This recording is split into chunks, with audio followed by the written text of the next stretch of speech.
Welcome to Modus Cafe. Join us for fun, lighthearted, and educational conversations around training, athletic longevity, and the human side of climbing, with your hosts, Mercedes Pollmeyer and Katja Dev. Okay. Hi, everybody. So today's episode is going to be all about consistency. That is because I think if we had to boil down climbing training to one key element for improving in climbing, I would say it's probably consistency. You don't need a coach for that. You don't need a fancy training plan for that. The most important part is consistency. And that's actually also the biggest hurdle that we see often with people, is to be able to put in consistent effort in their training and their climbing. So we thought today we would give a few tips about what we think are good ways of approaching improving your consistency before you even start with anything else climbing training related. Okay. Yeah, why don't we start with what we often see? So people who are very excited about starting a training program, it's awesome. They've done some research, they write out a program.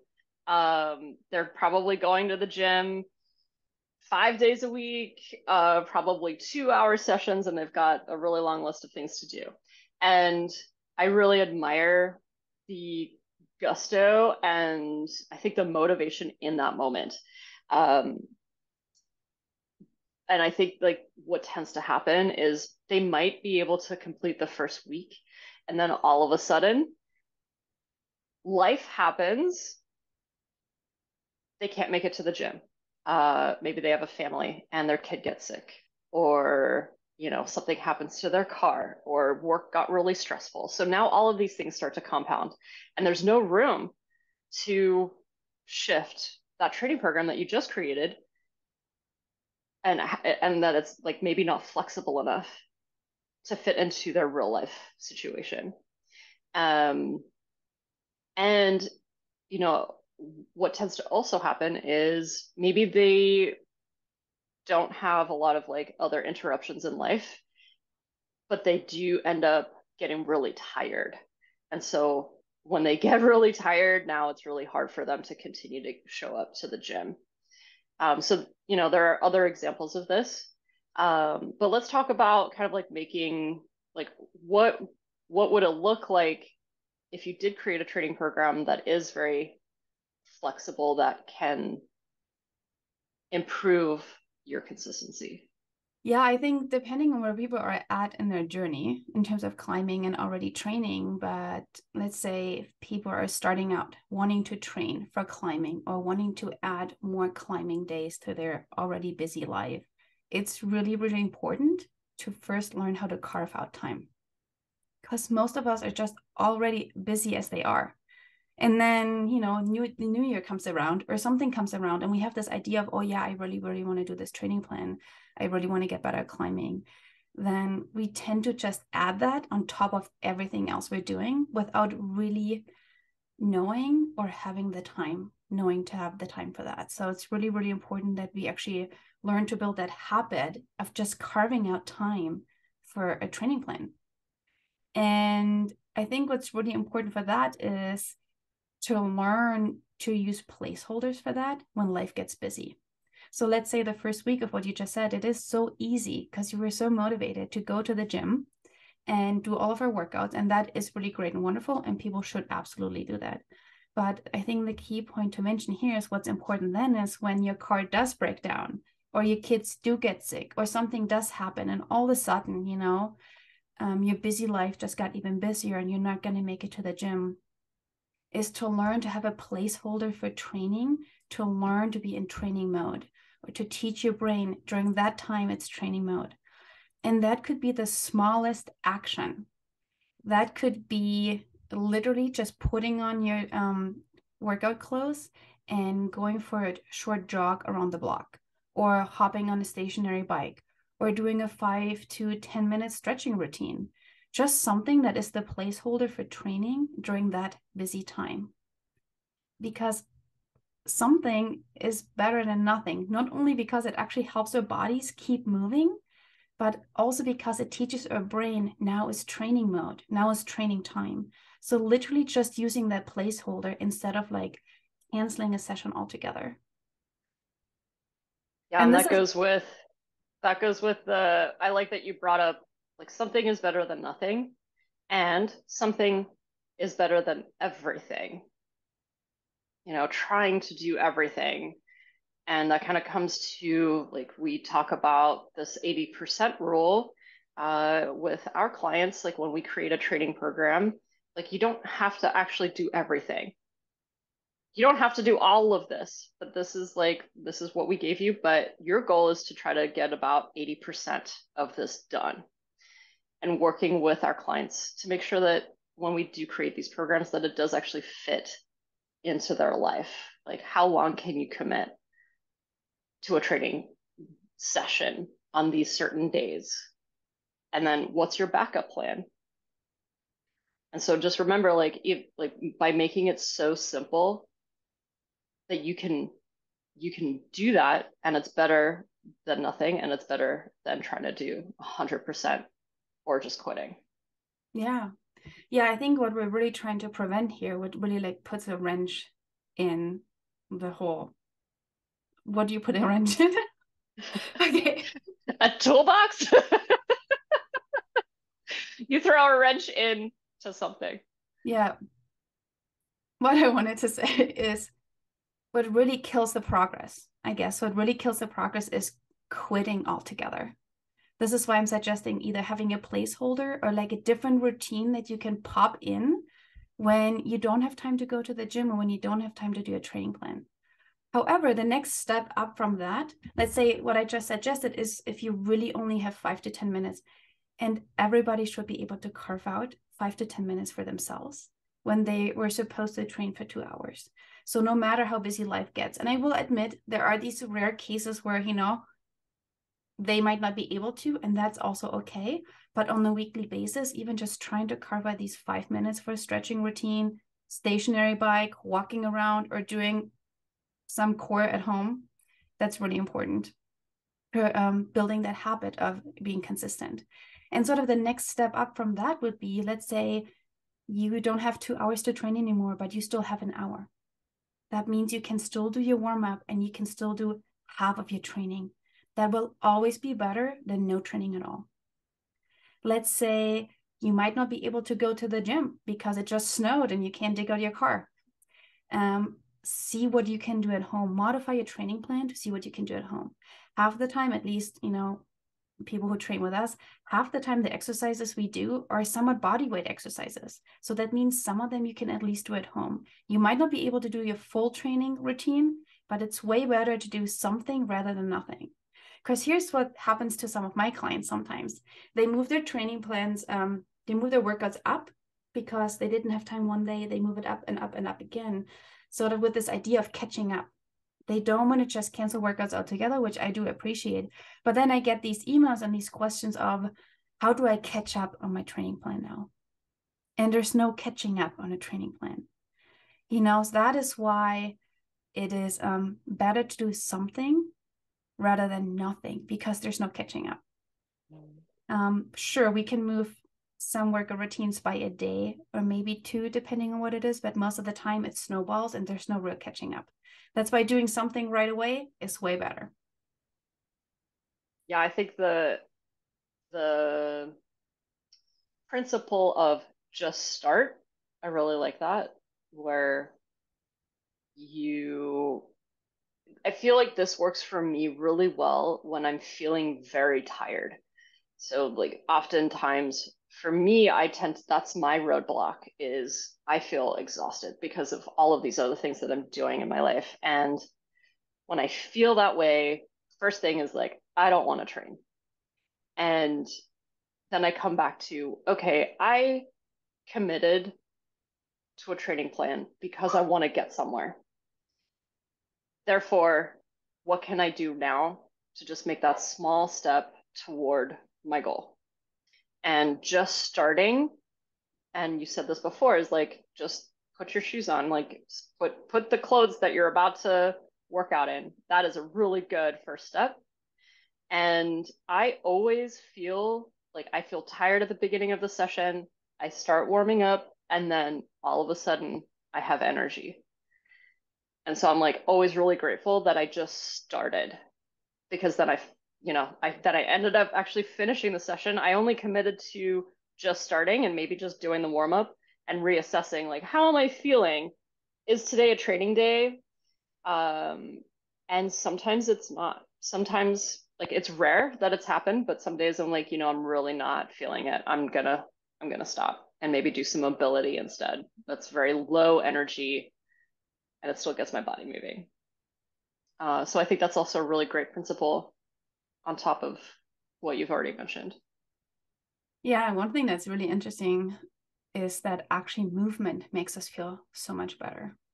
Sometimes just getting out of the house can make us feel a lot better, just getting that fresh air and getting our body moving. So that's definitely something we talk to our athletes about, is the idea of just do your warm-up routine. And that's similar to the placeholder too. If you just start with the warm-up routine. And I love that you brought this up, because I was talking about just not having time, having a time constraint, but I love how you brought up not feeling well. Because obviously, that's another reason why sometimes we don't want to work out. And certainly sometimes we are fighting something, or sometimes we're just really tired because we didn't sleep well. But then at least doing the warm-up and just seeing how we feel. And then, if we feel okay afterwards, maybe just doing one set of all exercises instead of doing 3 sets. Way better than nothing. Just this one set. Even just going to the gym with the goal of, hey, today I'm going to do just 1 set instead of 3, but that's going to be my win for the day. I actually also love this quote that I recently read about giving 100%, because we always talk about giving 100%, like also quality over quantity when we train. Well, sometimes when we don't feel well, we might only have 30% to give. But if we go to the gym and we give that 30% that we have, that is 100% for that day. So then you are actually giving 100%. So I like that reframe that, we just give what we can on a given day. And the 100% might not look the same as it would on another day. And that's okay. Man, that is perfect for all of the like the perfectionists out there, because it is so easy. I think we are very good at bringing ourselves down and be like, oh, I just, I showed up, but it wasn't the best session. Like, you showed up. That's awesome. Mm-hmm. Yeah, I really like that. Yeah, and I would actually even add that you showed up despite not feeling well, making that an extra win, because that means so much more, It's like, it's easy to be kind to people when you're feeling great. It's easy to be patient with your kids when you're feeling great. But it's so much more challenging to be kind and patient when you're not feeling great on the inside. But actually, that's when it's even more important to be kind and patient. So be kind and patient to yourself. Yeah, and I think all of these, like these soft skills, like this is the soft skill side of training, and that human side where we don't often think about. We beat ourselves up a lot, and that consistent negative self-talk really does hold us back in the future as well. Kind of goes with that growth mindset versus like scarcity mindset. I think is the opposite of that, where with growth mindset, it's like, okay, I don't feel good, or something has happened, and maybe the first thing that we think about is, oh, my life is shit, or like something terrible, insert there, instead of being like, okay, this is how I'm feeling today, and that's okay. What can I do instead? Or approach with more of a beginner's mindset, which goes really well with that growth mindset of having curiosity, or like working around an obstacle. Like, what else could you do? And I'm not saying adopt a positive mindset. I think that can be really difficult when you're in a bad spot. but instead like what could you do? How can you get around this problem in the Tot- most curiosity, like with the curiosity frame of mind. Yeah, totally. And that could be even something as simple as, well, normally when I feel this way, I do this. Let's say normally I don't go and train, or normally I, insert not so great habit right here. And let's say the growth mindset would be, well, what if I just did something different today? Just something different that I normally don't do, to avoid the thing that I normally do, which often makes me not feel good. Because that can really spiral. So having the growth mindset just means just making this change. Even just making this change with the curiosity that you pointed out, just making this change and just to see how you feel afterwards. And just giving yourself a try, I guess, for me. Yeah.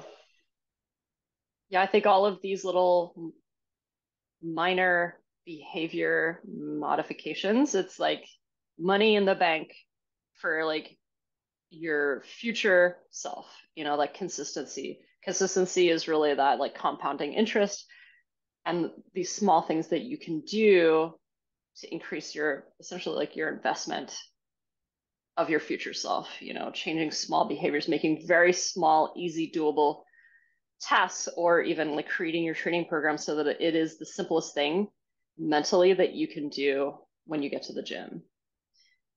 Things don't need to be complicated for you to get better at climbing or to get stronger.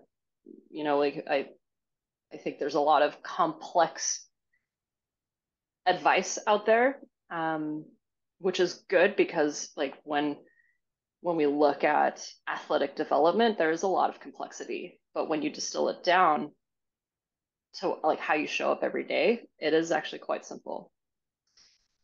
And so for long-term growth and to build consistency is like these very small, easy tasks.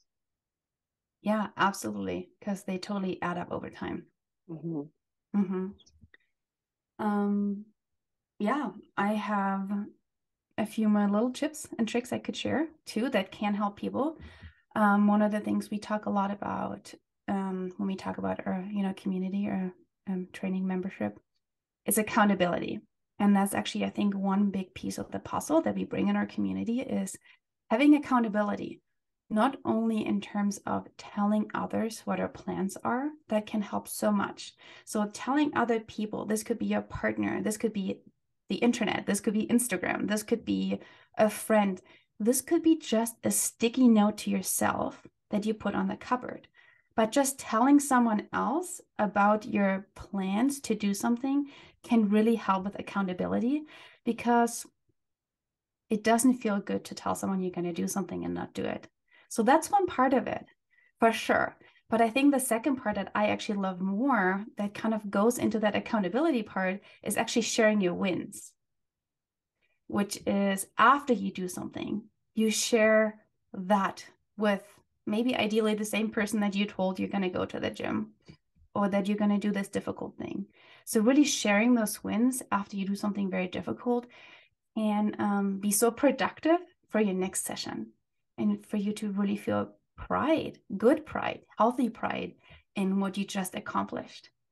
And especially when you can phrase it in a way that lets people know how you just overcame a challenge for yourself. Because your own challenge might not be someone else's challenge, so they might not know. So I really love that. Yes, I think celebrating your wins, even the smallest win, is so important for continued progress and that consistency. In our Stronger Together membership, like we ask our members every couple of weeks, like, what is your win? No matter actually what part of life it's in, and I think even sharing those wins, like digging deep and being like, no, like I have for sure done some good things, and and getting into the habit of being like, oh yeah, like I did really good here. We'll just make it so much easier in the future as well. Yeah, it's interesting because I just have to think about some of my athletes, because I tend to ask that question at the beginning of the coaching call. And I'm always prepared to tell my athletes a win for them, because people have such a hard time thinking about their own wins. It's another thing that can be practiced and should be practiced. So I'm always ready to tell my athletes a win for them if they don't have one. But most of the time they realize that there's a win somewhere in their week. It can be really difficult. But I think the best part about sharing wins is actually also then seeing other people really celebrating those wins with you. You know, I think that's actually one thing that was surprising to me in a very, very positive way, to see how much people love celebrating wins with other people. So that's really fun and really beautiful. Yeah. And that's the power of community. Yeah, totally. A part of the community aspect. Yeah. I have another fun little tip I like to share. This might work for some people. Again, I draw some of my I almost said expertise. I wanted to say experience from being a mom. But being able to measure progress can be so powerful, being able to measure it visually, because everybody who goes to the gym regularly, especially us as coaches, we see the progress. But actually, for athletes themselves, it's difficult sometimes to see the progress. So one thing that we do is we do assessments, physical assessments. But if someone is just trying to create a new habit, this could be training, this could be anything else actually, and the new habit is just showing up, for example, something that you normally can't measure, right, is to use marbles. And here's what you can do every time you show up for yourself. This could be going to the gym, doing a stretching routine, whatever you decide showing up for yourself is, you put a marble into a jar. And it's just so fun to see the marble jar fill up. And you have a visual just measuring your progress for just showing up for yourself. And of course, if you'd like to, you can treat yourself to something once the marble jar is full, you know, a nice dinner or whatever, you know. Is this something that you do kind of on a monthly basis, or like how do Actually, you recommend doing this? The marble jar? Yeah. Yeah, I just want to say I actually don't do this right now because my son does not love doing it. But it is something that works for other parents. Mm-hmm. Yeah, so what I recommend doing it has to do with what makes people feel successful. And so the reason I say this is because some people might need a small jar at the beginning. If you start with a really big jar and you start putting marbles in, then it's going to look pretty empty for a really long time. But if you have a really small jar, it could be just like a glass that you use for drinking out of, you know, and it starts filling up within a week or two, that can just be really fulfilling and makes you want to keep doing that same habit.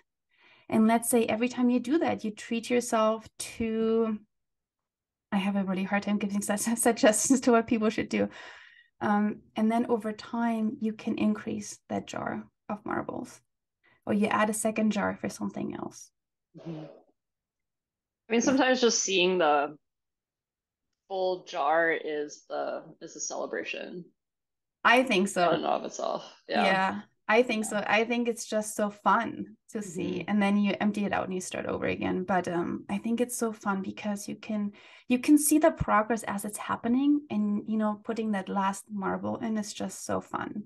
And so for kids, you know, for all parents out there, this is one thing, one tool to use for behavior change or getting kids to do chores or putting on their shoes or whatever, is then to, you know, obviously have them have a treat, you know, go out to ice cream or have them pick a toy or whatever people decide, or have them watch a movie. So everybody needs to decide for themselves what could be that treat. But I think even just seeing that progression, you know, is super fun. I actually do this for myself because you asked me. So the marble jar is an idea that I got from parenting, but I like measuring my progress in other ways. So I'm more of a scientist, so then I like to use graphs, or I like to use numbers in some ways or others, and I do that for myself, and I get very motivated by that. So I literally, I count things. So that actually had, I think in 2021, I had decided to meditate on average once every day. So my goal was 365 times a year. And just that was so motivating to me. Yeah, So we are wired a little differently. And I think actually like identifying what is motivating for you, mhm. and how uh I guess like, yeah, are you a numbers person or are you a visual person? You know, or do you like to journal? You know, like even just like journaling for 5 minutes and saying, these are my wins today. Yeah. Yeah, and I think something else that might sound funny initially, but some people like me like words of affirmation.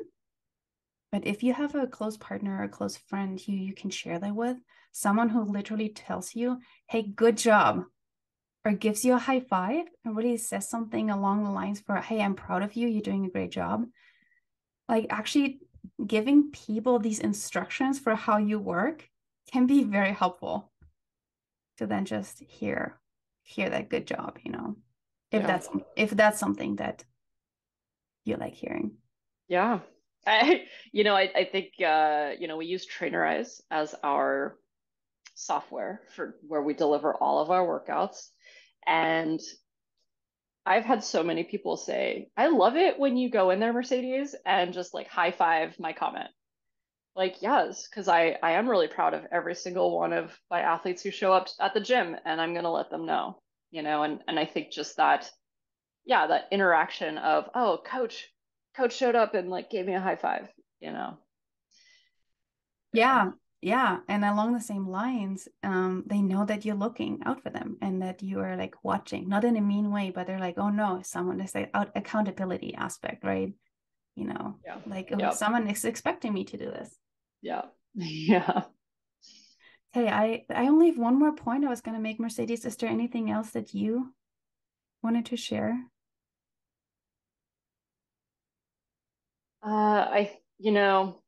Really when it comes to consistency, it's like going back to doing the smallest thing that can get you toward action.